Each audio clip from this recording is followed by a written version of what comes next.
little tired, so I don't know if I can do it right.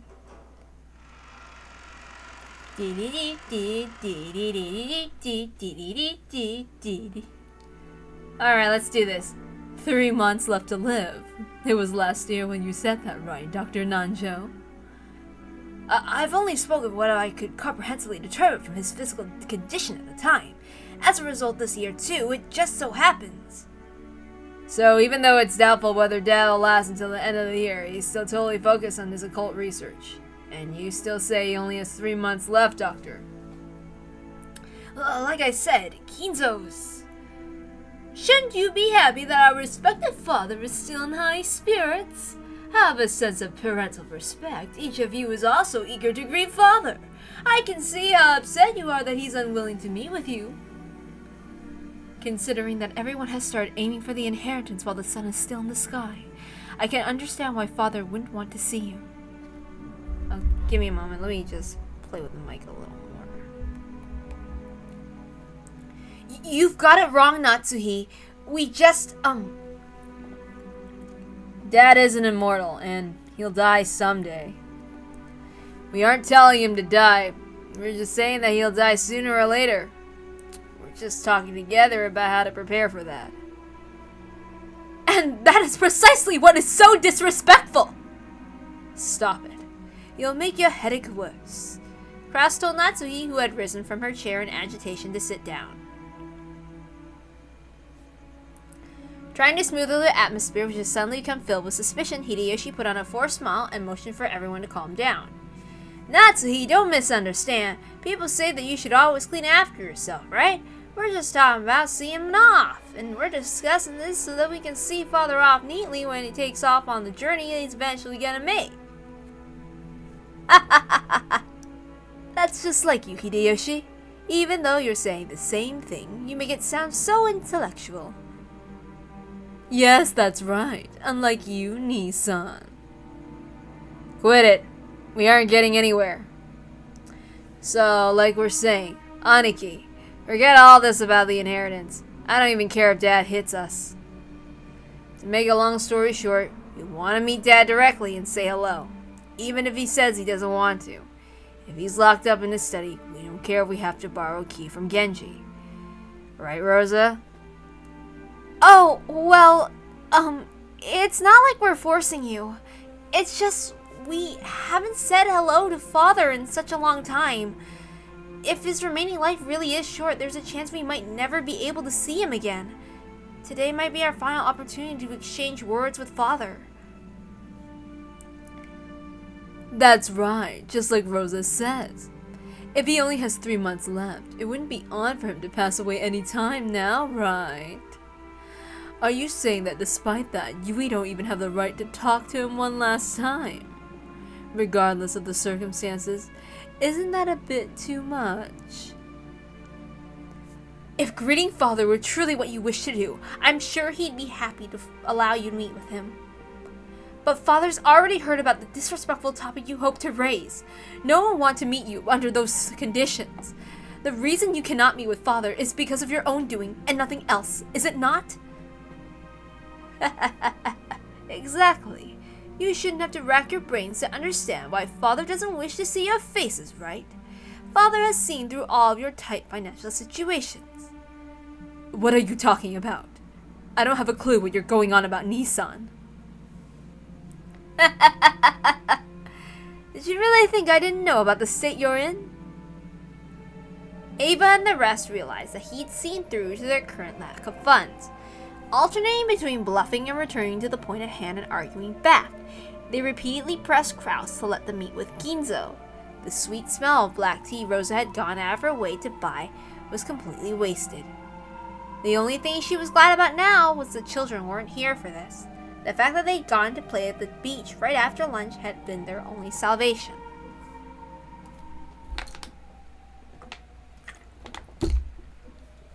Ava made as though to tackle Kraus, and Hideyoshi and Kiri cut in between them, trying to calm down both sides. Then Kiri took a deep breath and spoke. I'm sorry, Kraus. I know I'm an outsider, but I wonder if you'd let me say one thing. I have a proposition.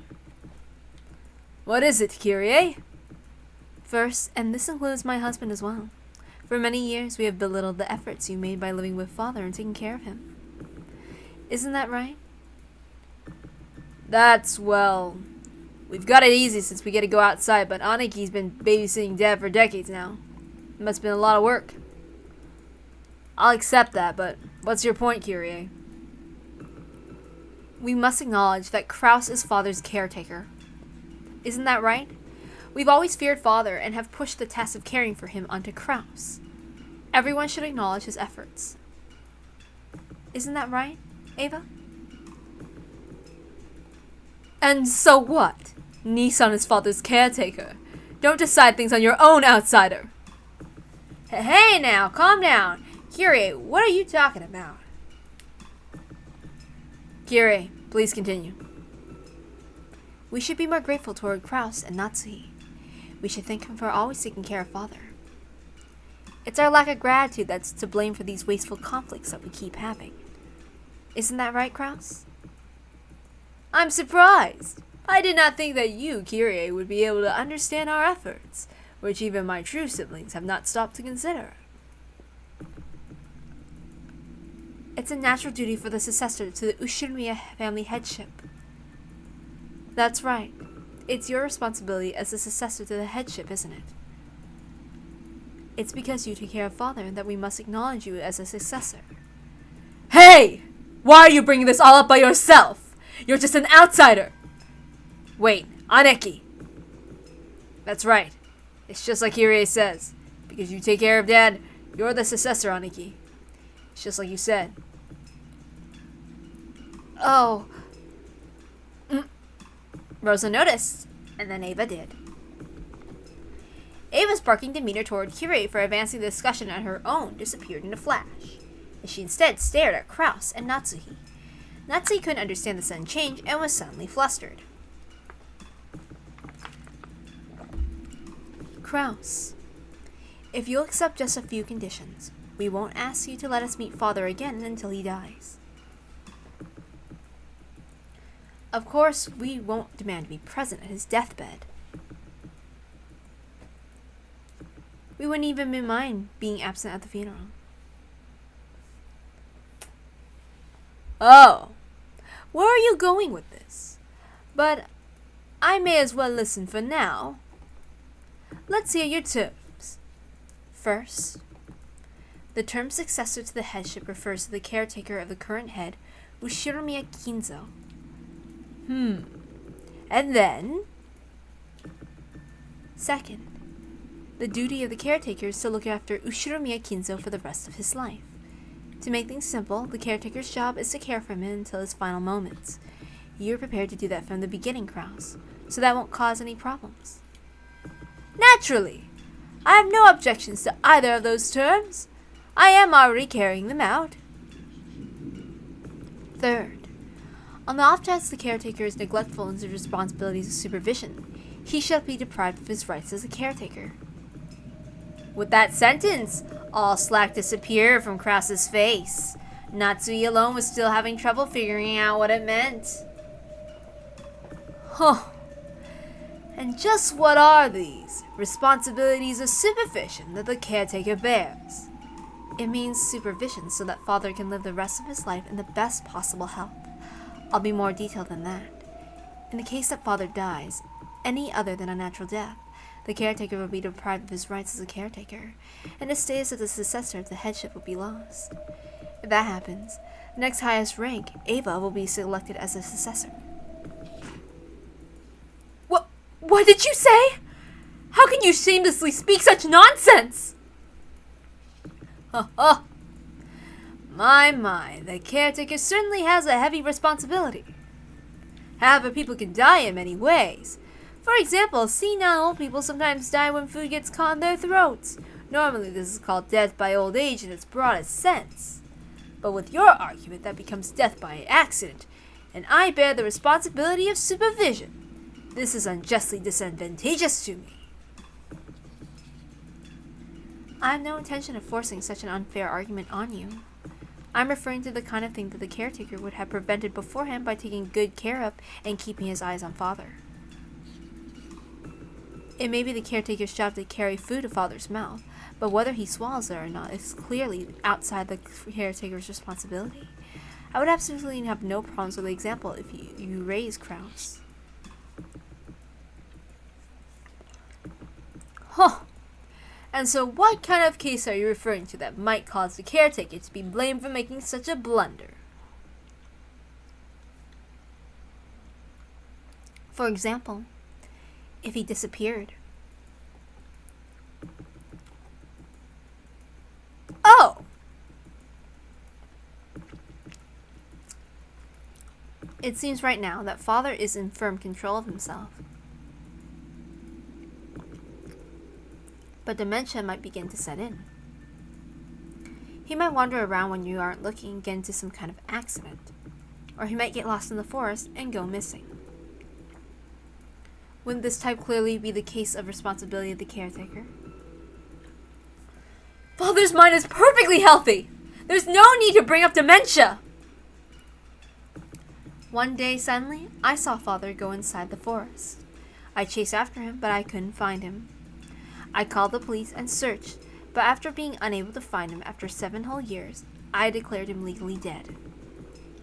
My point is, we won't accept it if you use a story like that to treat him as dead.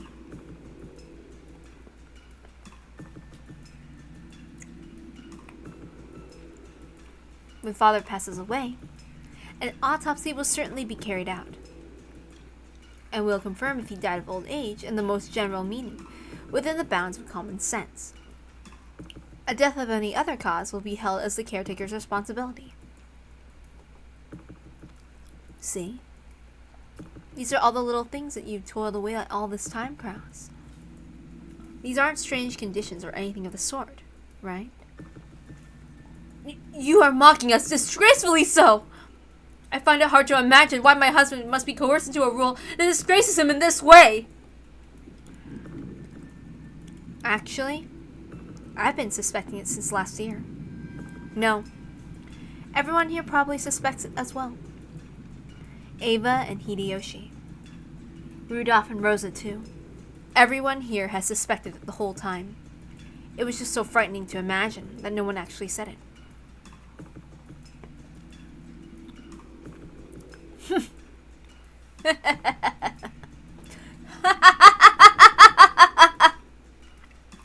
I see. So, this is what you're trying to say. That father is already dead, and that I may have been hiding it. Ah, that's right. That's one of the theories I thought of as a key to solve the last mystery in the previous game. You mean the very last bit? The mystery of who killed Dr. Nanjo? That's right. The witch definitely said that a lot in red. She mentioned the name of all 18 people and announced whether they were alive or dead. Then she claimed there were no humans besides them. But with this theory, I can weave a way through my gap. I see. So this is one of the answers that doesn't cause those two to contradict. Makes sense. See what I'm saying? You catch on pretty quick. It's nice that I don't have to explain. No 19th person exists on this island, and yet this trick lets us mix in an unknown new character. In other words, the names of all 18 people who don't necessarily correspond to the 18 people on the island. That's it! The witch mentioned the names of 18 people one after another and announced whether they were alive or dead. And on top of that, she announced there were no other humans other than the 18. There was a single illusion in there. It wasn't guaranteed that 18 names of people equals the 18 people on the island. When she named all the 18 people and announced who was alive and who was dead, she hid the name of culprit X and instead mixed in someone who wasn't on this island. By doing that, even though the culprit was on the island, she was able to leave him out of the list of living or dead people. The person who was mixed in actually wasn't on the island, so he didn't count toward the total number of people on the island. By this, even though the culprit counted toward the total of 18 people on the island, it's possible for his name not to be listed. The two statements in red are completely independent, so this theory creates no contradictions. If someone's name was used to hide the existence of the culprit, that name must satisfy several conditions. First of all, even though this person isn't on the island, they've got to be someone we think is on the island. Otherwise, she wouldn't have been able to trick us. And it's best if this person happens to be dead. No alibi is more perfect than death. After all, at that point, the mystery was based off the fact that crime was impossible for all 18 people. Is it something like that? Yeah, that's it! And that person was... Grandfather! Right now, there's only one thing Kirei can be about to say. We thought Grandfather was locked up in his study, saying he didn't want to meet anyone. But there's a possibility he's actually dead already. And that Uncle Cross is lying when he claims that Grandfather's alive. That's right. Grandfather was closed up in his room the whole time, and no one saw his face. Maybe he was already dead, and Uncle Cross and the others were conspiring together trying to trick everyone. If KINZO dies, the distribution of the inheritance occurs. However, if KINZO doesn't die, no. If he dies, but it isn't announced, the distribution of the inheritance won't take place. In other words, Uncle Cross could have had all Grandfather's wealth to himself. That's right. He's got more than enough motive. Maybe a 19th person X doesn't really exist on this island, but a person X existed. And that person was the 18th person. In other words, there were originally 17 people on the island, not 18. Then an unknown person X snuck in and committed the crime. How's that, Beto? Come on, I just solved the final biggest mystery from last time.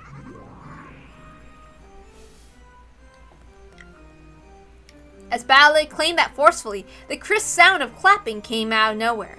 Their surroundings turned bright, becoming the usual witch's tea room.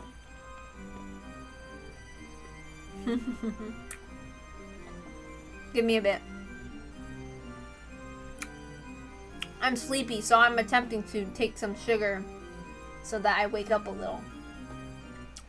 I don't know if it'll work.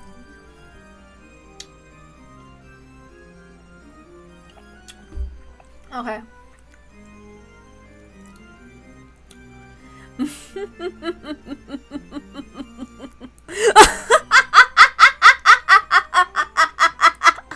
Bravo! Bravo!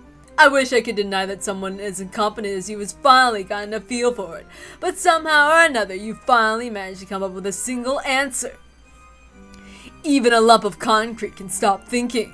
So, you have finally evolved into a being with intelligence. You might say that you've finally taken a step forward from the crying creature you were before, just licking my shoes and grinding your teeth. I can't believe that stupid wordplay threw me for so many loops last time. My lameness pisses even me off. Alright, Beto, repeat it. If you can announce that all the 18 people on the island, including Grandfather, just try and do it! Yeah, you can't, because he already was dead. This is the end of your deception!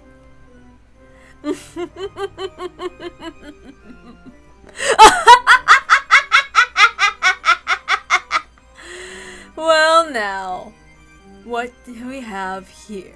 Shall I slice that in two with the red truth? No! It might also be good to hold back for now and let you get all excited. If I'm going to push you off a cliff anyway, it'd be more interesting to lure you to a higher place first. As Beato sneered obnoxiously, she looked like she was searching for an expression that would tick me off even more. As though she was saying that the answer I'd reached was completely ridiculous. Compared to me, annoyed as I was with the witch's attitude, Gretel had a blank and composed expression on her face, almost as though she expected the witch to act that way. I see. Just like how Balor has learned and grown, so has the witch. What's wrong, Beto? Don't act so tough! I asked if you can repeat it! Answer! Stop it, Balor. The witch won't answer so easily, so she won't do so until she thinks it'll benefit her. What? What do you mean? You've been toyed with by the red truth in the games up until now, so the witch has used it many times. But now the situation is different. You're trying to draw the red truth out of her, or instead using it as your weapon. In this situation, there's no way the witch will keep firing off the red without reason. Right? Gretel, or whoever you are, It seems your mind is quite sharp, unlike Battler's. What a fearsome enemy I've welcomed in. That is correct! When Battler hopes I'll use the red truth, do I have any responsibility to do so? No!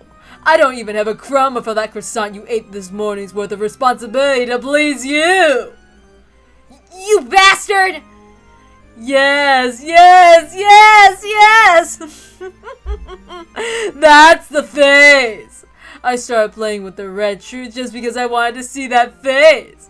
I have no reason to play around if it won't give me a chance to see you look like that. You just don't like losing, right? Just saying whatever you can to trick me because you can't answer my demand won't work. Don't be so full of yourself. An answer like that could be cut to pieces without any effort. But I won't go out of my way to speak in red. I won't say it because that's what you're asking me to do. Do you know why? You just said it. You want to push him off at the sweetest spot. This ill-natured witch is saying she won't use the red anymore because that's what you want. In other words, she won't go along with this game of telling her to repeat things anymore. Exactly. Unlike Battler, everything goes quickly with this girl, with no need for explanations. I will say what I want, but what I please with the red truth at any time that I desire. That's it. Basically, it's the witch's right to use the red truth as she pleases. She doesn't have to use it at whatever time the human side desires. But even that depends on the situation. Oh yeah! And we're doing the blue truth! The situation? What do you mean? The witch has no responsibility to respond when you tell her to repeat something. But it does become her responsibility if, and only if, your claim can destroy the witch theory. After all, in this trial court without a judge, that which is not refuted becomes the truth. Just like how the witch theory made by the witch will instantly become truth if you collapse and stop thinking. Then, since she doesn't have a counter-argument for my guess, that means it's right?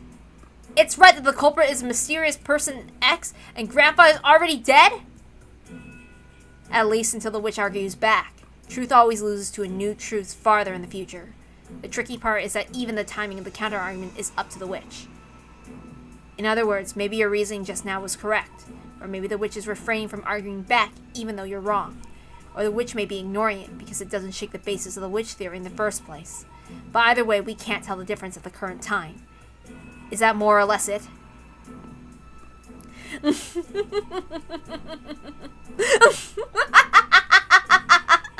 Damn you, Lady Buncastle, for throwing in such a troublesome piece. Thanks to that, I'm losing all of my lines. The witch has learned that she can respond to your demands to repeat phrases at a later time. Maybe you could even call it a delayed move. She's messing with me! So even if I announce some mistaken reasoning, there's a possibility that Beata will intentionally let me flatter her about without denying that guess? At the very end, when I propose an even more massive line of reasoning, she can cut it off at the base and spin everything around? A single piece of reasoning becomes a bridge to the next piece. By demand that she repeats lines, I've been able to strengthen my position and advance bit by bit, but since that bastard Beata learned this strange delay tactic, I can no longer confirm or deny my reasoning. This is like finally finding a staff that lets me search around in the darkness only to lose it right away.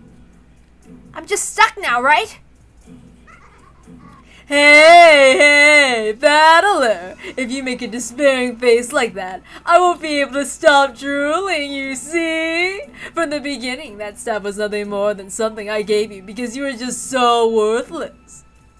All this means is that you can finally challenge me without a handicap, right? But that alone doesn't change the fact that demanding that you keep repeating things is one of Valor's ways to fight back. As I already said, as long as it's something fatal that will destroy the witch theory, that witch is obligated to argue back and therefore to speak with the red truth. While the timing of that counter-argument is up to the witch, it must be performed eventually. Isn't that right? That may be so. If I cannot deny the tricks done by humans' theory Battler lays out by the time the game ends, Battler will use that as a reason to deny me. It will become impossible to wait. Let me try that again. I don't know what's happening. I mean, I am tired. So, I don't know, I've been very drowsy, so let me try again. That may be so. But I cannot deny the tricks done by humans theory Balor lays out by the time the game ends. Balor will use that as a reason to deny me, and it will be possible for him to proclaim his victory. So, should we view this as a restriction of the witch's side, that the trick theory laid out by the human side? In other words, what he tells you to repeat must be countered during the game, during this episode? Parentheses. That is so.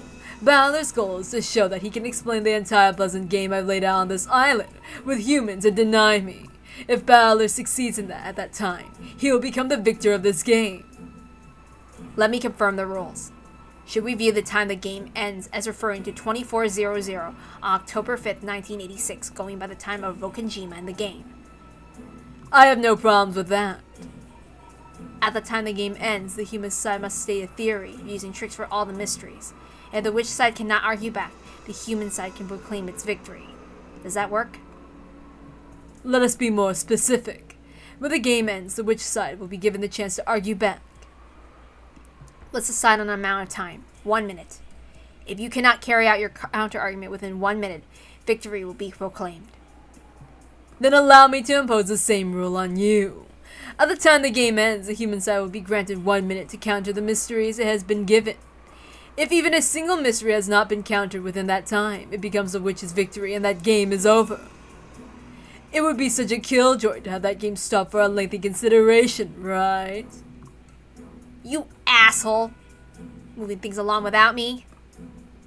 But I more or less get what's going on. Even if the lines I demand that you repeat aren't countered easily, they gotta be countered eventually. Yes, that's right. And that must happen before 0001 on October 6th. But be careful. She only has to cut up one of the things you tell her to repeat. You can't proclaim your victory unless you solve all the puzzles. Just as I can use the red, from now on I will allow you to use the blue, battler. When I explain my magical murders with human tricks, you may state your claims in blue. I'm responsible for countering your blue with the red at the end of the game. Blue? So I'll talk in blue when I tell you to repeat things? Not quite. When you told me to repeat lines, you were able to do it for any trivial thing. But the blue is a little more restrictive. Unless it by itself denies witches, it will not be valid.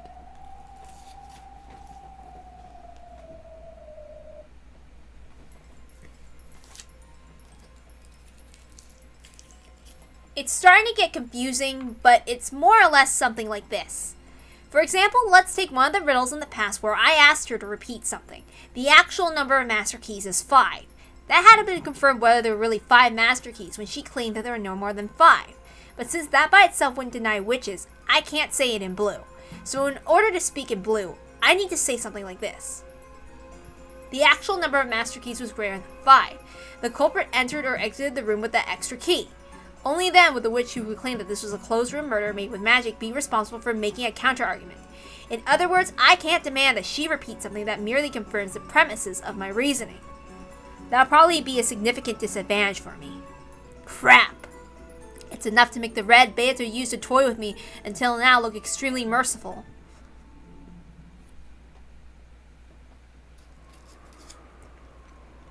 Damn it! So even if I create a theory for a particular closed room and speak it in blue, if Beato denies it at the very end, I won't even have time to create my next theory? This rule's awful and horribly bad for me. Are you going to surrender before the fight begins again? Calm down. No one said you could only use the blue ones for each mystery. Do you know what that means? No. What does it mean? In the pitiful way you've been fighting up until now, you made a single theory and glanced at the witch's complexion. I messed up. Hold on. Give me a moment. My bad. Okay.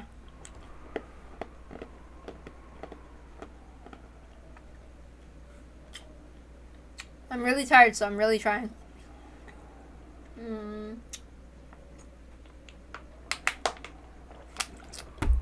Okay. In the pitiful way you've been fighting up until now, you made a single theory, glance at the witch's complexion, and if one didn't work, you then start making another theory. You won't corner a witch like that. Then how should I fight? You don't mean... Yeah, that's right. You don't attack her riddles with a point. You assault them with a wall. You said so yourself in an earlier game that your force of your reasoning should be like that. Assault with a wall. That's right, I said so myself earlier. Guessing and trying to expose the mystery is like trying to shoot a distant target with an arrow. Until now, I've just been shooting off arrow after arrow, asking the witch if I scored a hit, and then preparing my bow once again once I've told I've missed. There's no way I'll hit at that rate. Bullets might be a better example than arrows. If you take one shot after another at a distant target with a handgun, you probably won't hit it easily. So how can you hit it? If a handgun doesn't work, use a shotgun. Instead of a single bullet, beat her down with a shot comprised of countless projectiles at once. Shot scatters, so it's an impact. What the hell? Okay. Shot scatters, so it impacts a wide area. That makes it optimal for shooting small, fast targets like birds. That's right. There's no rule that says I have to guess like a pistol shooting off one at a time. Making a single theory and just hoping it hits is no better than stopping your own thinking. Blast away with a massive number of bullets of guesses and make them impact like a wall so only one of them is hitting the target is enough. Blue, huh? I get it. If your red truth is a razor-sharp katana, then it looks like my blue is a shotgun. No, a machine gun whose firepower will turn the witch into a honeycomb. I see. So it's an awkward gun that fires many shots. That sort of crude analogy is just like you.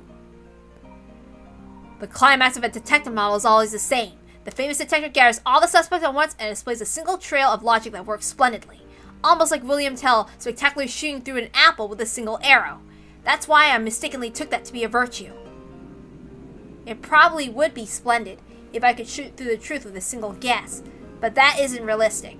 Looking at real wars, do they have everybody pull long guns out of the trench, aim really well, and take shots at each other one at a time? They don't, right? They fire rapidly. They fire all over the place. They pin down the enemy with a barrage. Reasoning is the same way. Because of that weird virtue, I've been stuck thinking it's better to take one line of reasoning at a time. We humans can fire off countless guesses and possibilities. The bullet is the power of imagination. Suspension of thought is a clogged barrel.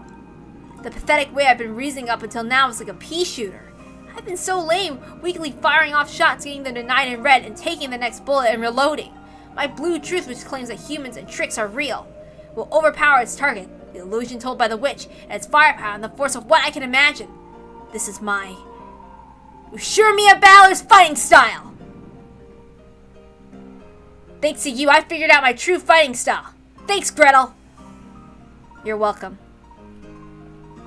Makes me think of how pathetic I was before. Yeah, it's like Beato said.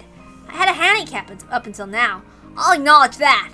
New rule understood. I have my own way of fighting. I'll show you it.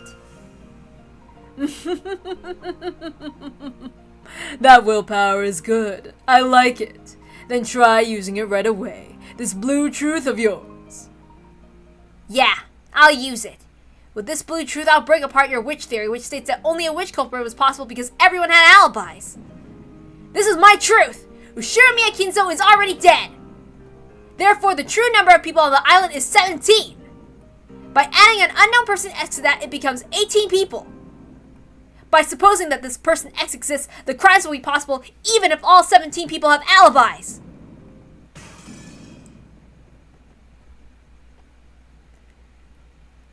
Congratulations, Battler. In short, if you keep preventing us from meeting with Father, we'll have to accept the following theory. Simply put, Father is already dead, but you're hiding that because you don't want the inheritance to be distributed. Ridiculous! That is correct! This is worse than ridiculous! I've never heard such an insult! It would even be possible for us to check by force whether he's alive or dead with the police here to witness it. Isn't that right, Ava? Yes. That's right, Nissan. There are all sorts of ways that we could set you up. We could easily arrange for a situation where you'd have to hold a meeting with Father under the supervision of a third party. Still, I think that would bring up a lot of shame to the Ushirimiya family. That's why I'm making this proposal. Here we have the responsibilities and duties of the caretaker, and a penalty in the worst case scenario. If you consent to those terms, we'll be able to refrain from doing something like dragging Father outside. Yeah, that's right, Aniki. Didn't you just say it yourself? You're carrying out your natural duties as Dad's caretaker. Kiri's conditions shouldn't be anything to worry about, right? Why this overreaction? Are you really worried that having the position of successor dragged out from under you if Dad dies something other than a natural death? Or else what? Do you have some reason to think Father might die from something other than a natural death? How could I? I see. Now I too understand how Father feels, how pitiful his later years have been for him, unable to even die as he pleases. Yes, his later years truly have been pitiful.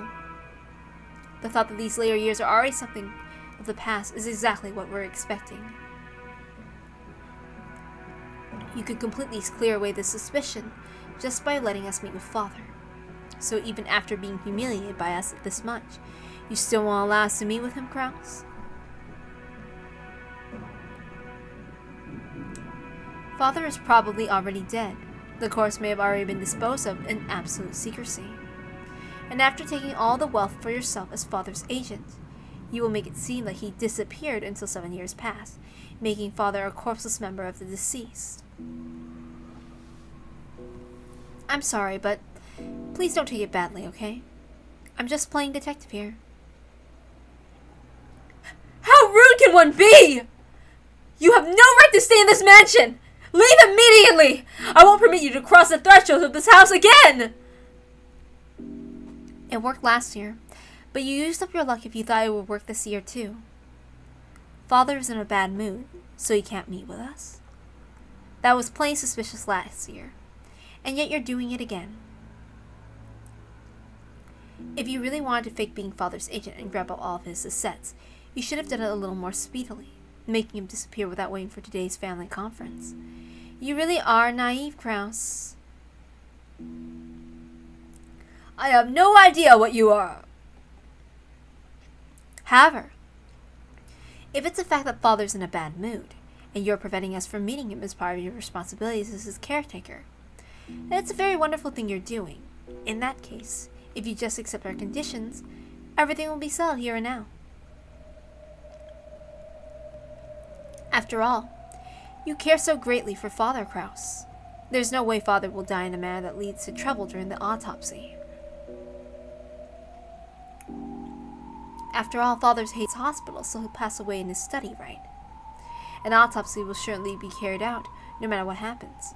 The only way to kill him without an autopsy would be for him to disappear. Enough, Kyrie. I think you've bullied Nissan enough. Ava rebuked Kyrie in a sickeningly kind voice.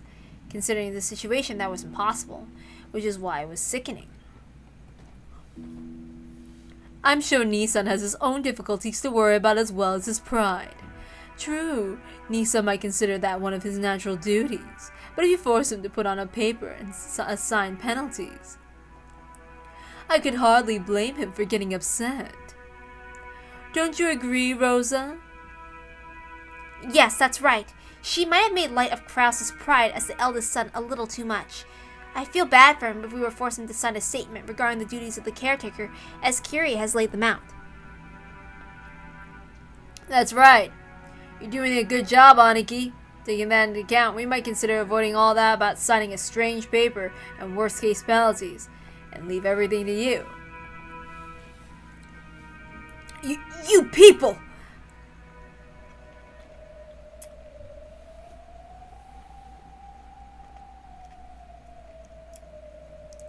Not just Ava, but Rudolph and Rosa as well.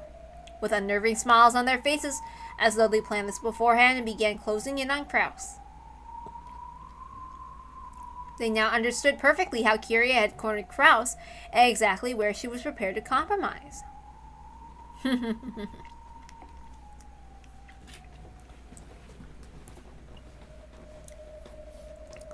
We're talking about a signed statement regarding the responsibilities of the caretaker. But even without signing such a thing, you can make it so we'll never demand a meeting with Father again. If you can prove your fitness as Father's caretaker, with a form of guarantee other than a signed statement, that is. Are you telling me to pay security money?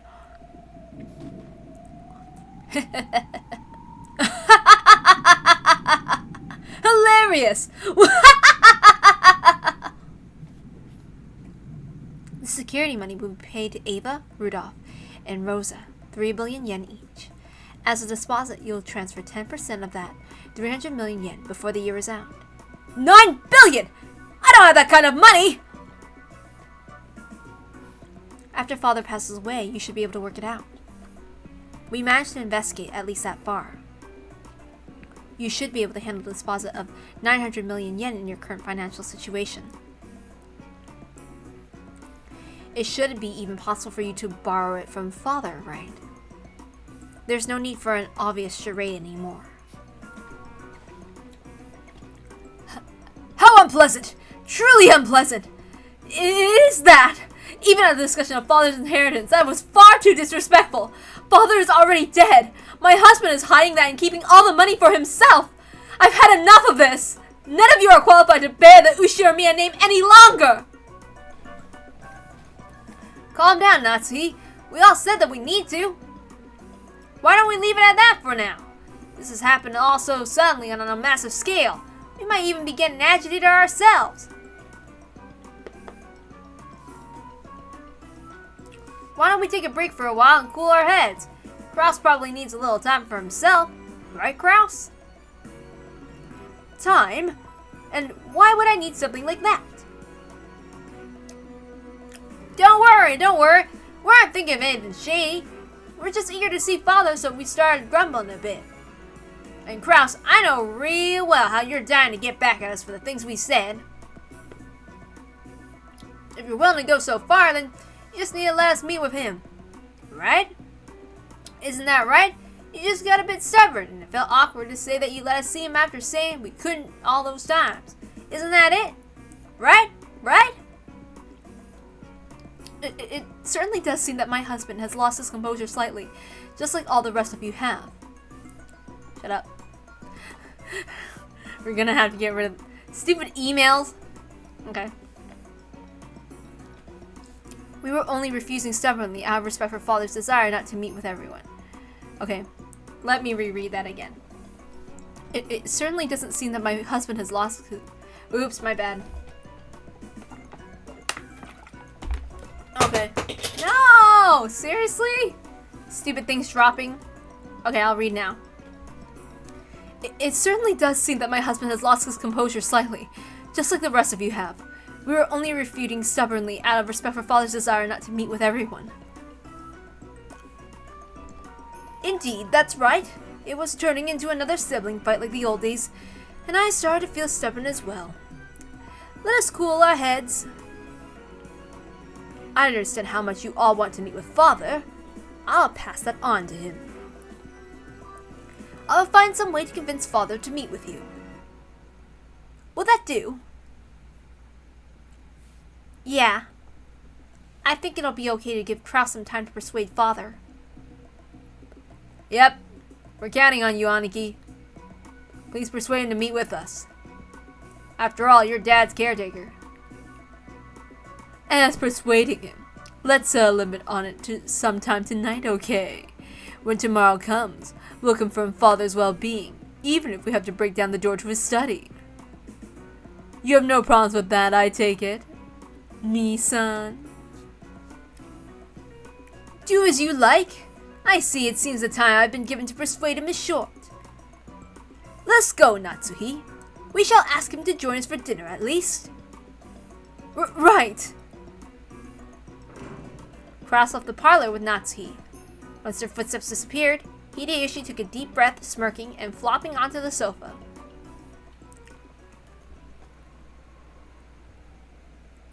Kyrie, you're a frightening person. Sorry for speaking out of turn. I apologize. I agree. I want to like Kyrie, but something about her does scare me.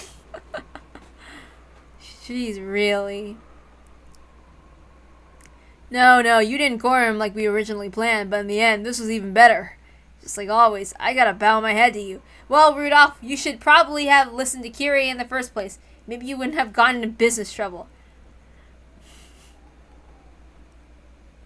But can he really prepare 900 million? I believe we estimated that 750 million would be the most Kraus would afford with his current financial situation. Isn't 900 million gouging him too much? If he can't do it, that's fine too. If we do something like lowering it to 750 million so Kraus can save face, it'll look like we're compromising, and it'll make it easier to settle, right? And if he really does come out with 900 million, that's even better. Nissan is probably having a strategy meeting with Natsuhi about that now. It really will be interesting to see what kind of twisted... Messed up, I'm sorry. Nissan is probably having a strategy meeting with Natsuhi about now. It'll really be interesting to see what kind of twisted logic our proud Nissan comes up with as an excuse. Convince father. There's no way he can. There's no way to convince someone who isn't even there. Oh, the girls are witch laughing. The girl moms.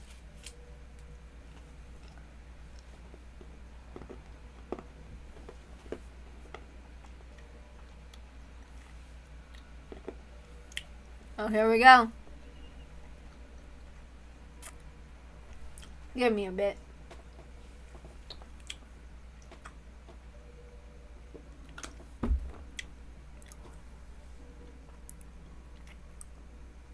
The siblings have come despite their various circumstances for this annual family conference. Kraus and Natsuhi could be seen in KINZO's dimly lit study. Every once in a while, thunder could be heard. The dimly lit room flickered with light. It seemed the island would be closed off by the storm very soon. Father!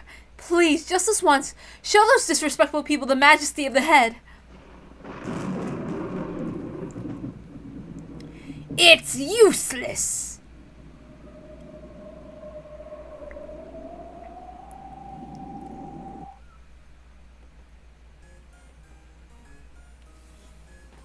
The large style of a person standing by the window, his majestic back facing them, answered quietly and forcefully. He hung his head and shook. Eventually they could hear a mumbling laugh over his shoulder.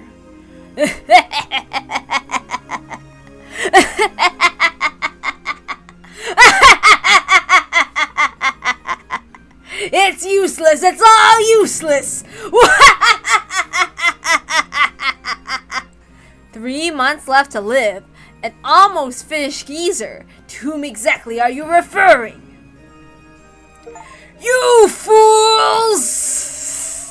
Did you wander over here because your siblings threatened you? Know your shame! My god, I swear that stare. God. KINZO already, he looks so weird with that. As KINZO turned and brushed his cape, it flashed forcefully through the room's stale air. That air pressure truly signified Ushirimiya KINZO's majesty and willpower itself. After being blown back by that wind, it wasn't strange that Kraus landed on his butt. As though showing consideration for Kraus, who looked as though his legs had been swept up from underneath him, Natsuhi also crouched down.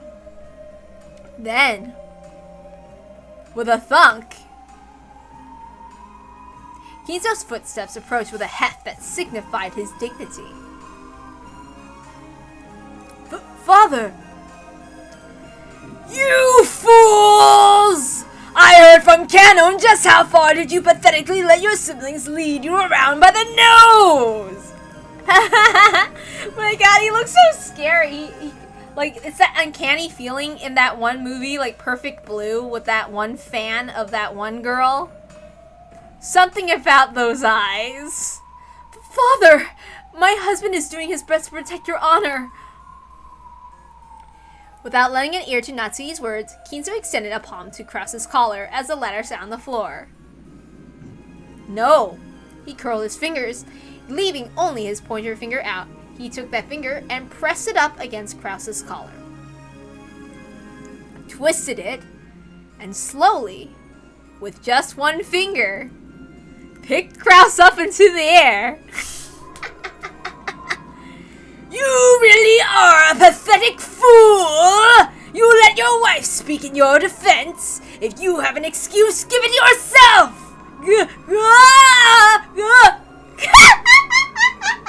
Krause called at the air. Kinzo's brawny finger was choking him. He couldn't even open his mouth, much less talk. However, if he had been able to open his mouth, as what he was now, there is no way he'd be able to think of an excuse that Kinzo would accept. Still, how could this power be described? No one would call Kinzo an old man after seeing this superhuman strength. Father! My husband is fighting in his own way. Please forgive him. Natsuhi, fighting is a process that you go through before winning. The process you go through before losing isn't called fighting. That's called being pathetic. You call this my successor?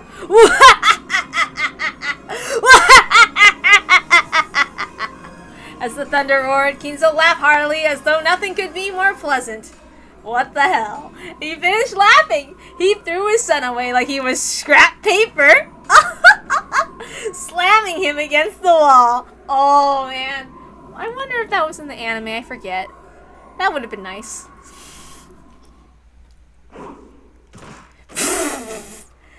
Oh, God. Dear, are you okay? Krause slid down the wall, rubbing his throat as though in pain.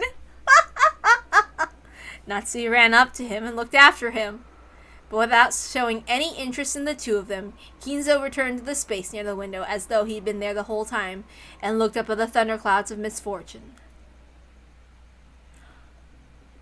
I thought I would have no regrets in my life. If only I could meet Beatrice, but it seems it won't go so smoothly. It was promised from the beginning that nothing received from the witch would remain. However, the Ushiromiya name is not the property of the witch. Who is fit to succeed that name? It seems that this alone must be resolved by my own hand. Rejoice, Krause! I have changed my mind.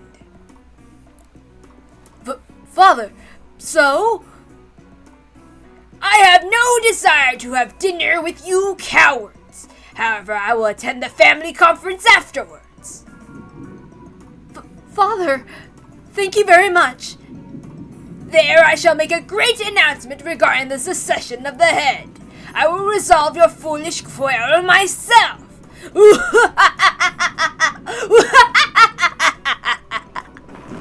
Oh my god.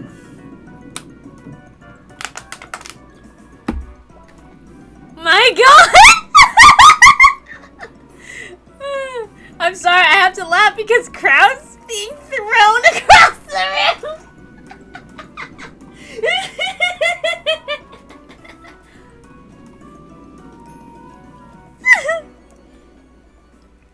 Oh great. Here comes the angsty stuff.